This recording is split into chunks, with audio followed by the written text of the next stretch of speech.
Oh right, reviews. It's been a while, hasn't it? Yeah, I was going to do Robocop, but that was scrapped due to technical difficulties. Then I decided to do Buffy, but accidentally deleted half the script mid-production. And finally I was going to make a Scooby-Doo review. But I have yet to acquire the DVDs for that show, so in the meantime I'm going to review a movie that's actually bad. Not so bad it's good, nor a guilty pleasure, but an actually bad movie. Army of the Dead. The movie starts off by introducing some backstory about conquistadors and a cursed treasure, which makes me think of far better movies than this one, but anyway, it will become relevant later. We get introduced to our main characters, John and Amy, who are, as you might guess, a couple. And it's John's birthday, so they're going away to Mexico, where they're going to perform some form of terrain driving thingy. I don't like cars in the first place. What makes you think I know what this is?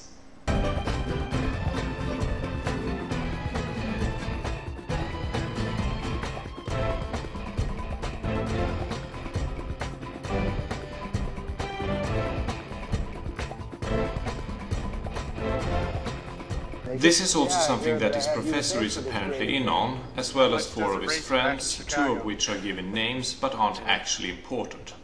Leading this event we have 2 guides, a Christian and old guy, I think.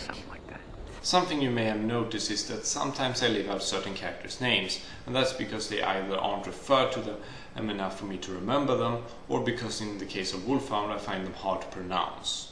Anyway, this first part attempts to set up the group dynamic by mentioning that 80s Hashik and John used to be a couple, and after a montage of them riding their vehicles through the desert, John gets a sword for his birthday, which is convenient, after which we get an interesting bit between old guy and Christian, in which he talks about how he will make the trip interesting for his clients, while also getting sidetracked into his relation with his father-in-law. Learn that much from your dad. My dad. It's short, but it's easily the best and most memorable moment in the movie. And then we get some exposition, I'm afraid. Buckle up, people. The professor talks about his acquaintance who found a coin from an ancient American civilization. The moon turned red and his friend disappeared. That's it.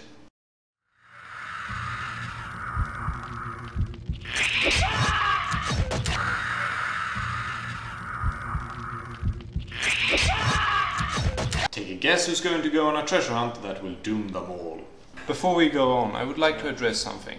Remember how I said that 80s and John used to be a couple? What are you talking about? Yeah, that leads into the exact kind of subplot that you might imagine, with the most generic reactions and no actual character development attached to it. And thusly, I will largely skip it. It's not like you're missing anything, unless you like generic plot point cinema. The next day, the professor tells John and Amy that he intends to find the gold. If it wasn't obvious enough. And that he believes it's somewhere nearby. Funny enough, once he disappears, the characters aren't in complete panic, yet they aren't uncaring either. The stars just disappeared and the moon turned red. The ones we see talking about it, anyway. Let's see if I can find something else to bitch about in this movie. The professor meets up with some mercenaries who are, as we know, completely trustworthy. Isn't that right, Garon? We then have a surprisingly good scene between Tobias and John, as we see how awkward the whole love triangle has gotten. And that they're not taking this over the top, but they're actually talking until it just becomes too awkward to talk. Good for you, Tobias. So back to the plot. The mercenaries and the professor find an entrance into the dungeon which the game master had told them about. And after breaking it open, they find a wall with pictures on it and a skeletal hand to open a trapdoor with. If you're wondering when this skeleton hand will be explained, then I welcome you to C-grade movies, where odds of plot points being explained are about as likely as me getting to interview Christopher Lee. Naturally, they find the treasure and a model of El Dorado. I seriously never understood what it's supposed to be. And then they betray the professor. Curse your sudden but inevitable betrayal! Followed by the skeletons coming to life and killing all but 2 of them, and... what the... This is quite honestly the funniest thing I've seen in a while. He's just standing there. Well, after that hilarity, we see one of the mercenaries run out in panic and try to get away via car, but a skeleton appears behind him and slashes his throat, letting terrible CG blood shoot out. This movie.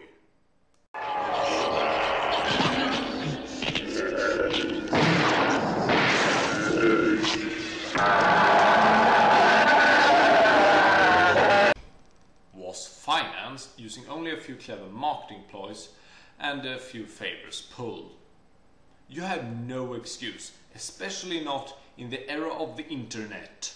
In the morning, John and Old Guy set out to find the professor, and while they're doing so, they have a discussion concerning the love triangle, and it actually adds a bit of character.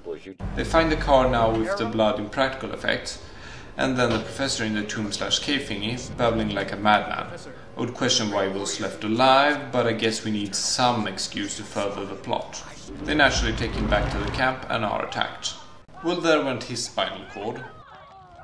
During this attack, where they miraculously manage to dodge the rain of fire arrows, the couple with no name gets offed, and Tobias and 80 runs for the hills, leaving us with the professor who somehow survived a fatal injury. Guess he got better.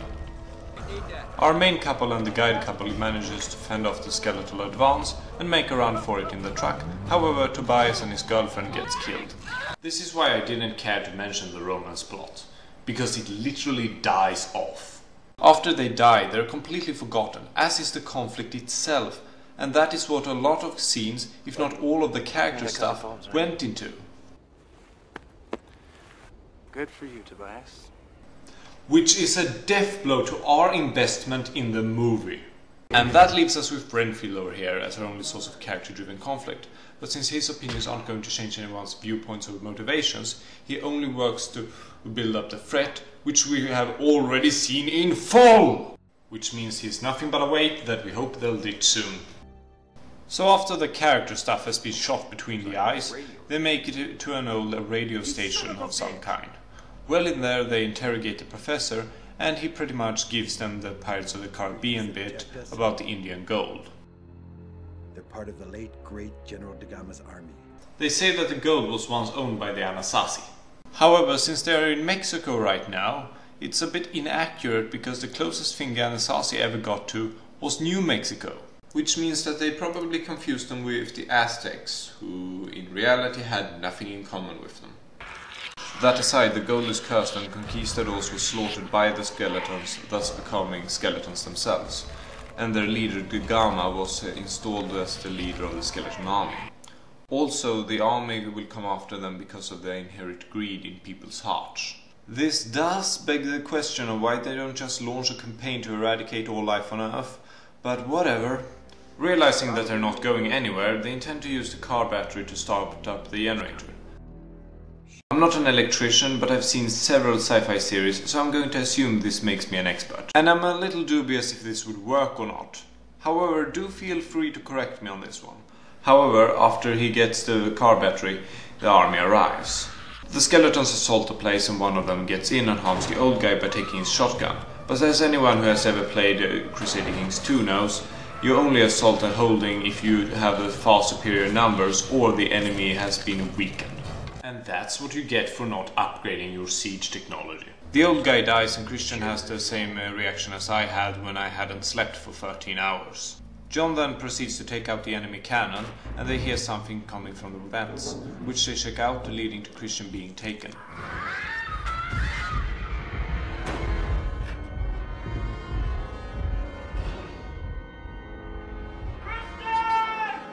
And now that the lambs have been slaughtered, it's almost time for the climax of the movie.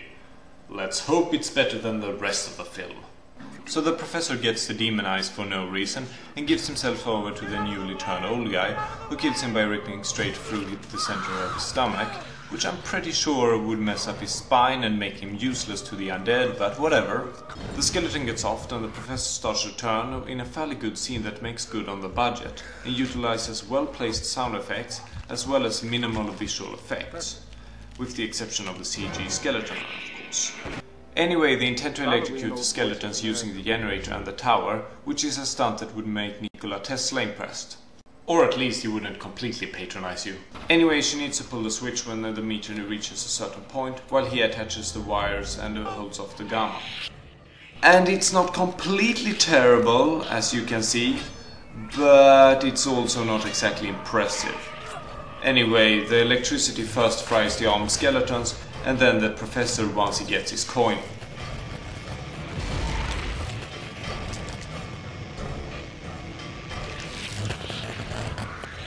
The end. So, was it any good in the end? Not by a long shot.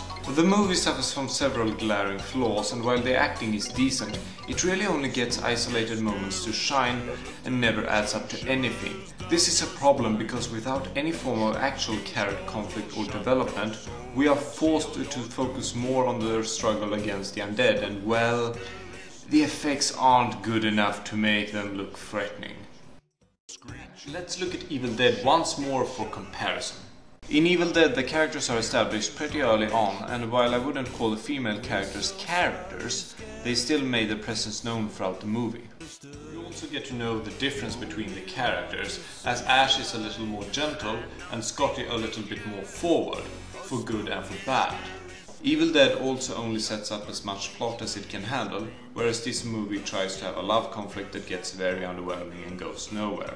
Another thing Evil Dead got right is that we actually see the characters' fates before our own eyes, in a way that we can both recognize them and appreciate the misfortune that has befallen them, whereas this movie just kind of implies it with all the ones we care for and only gives us the proper treatment with the asshole professor.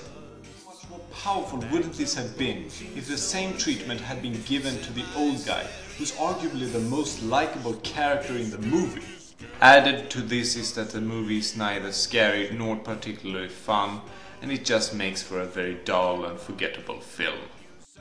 That's enough for this time. See you later.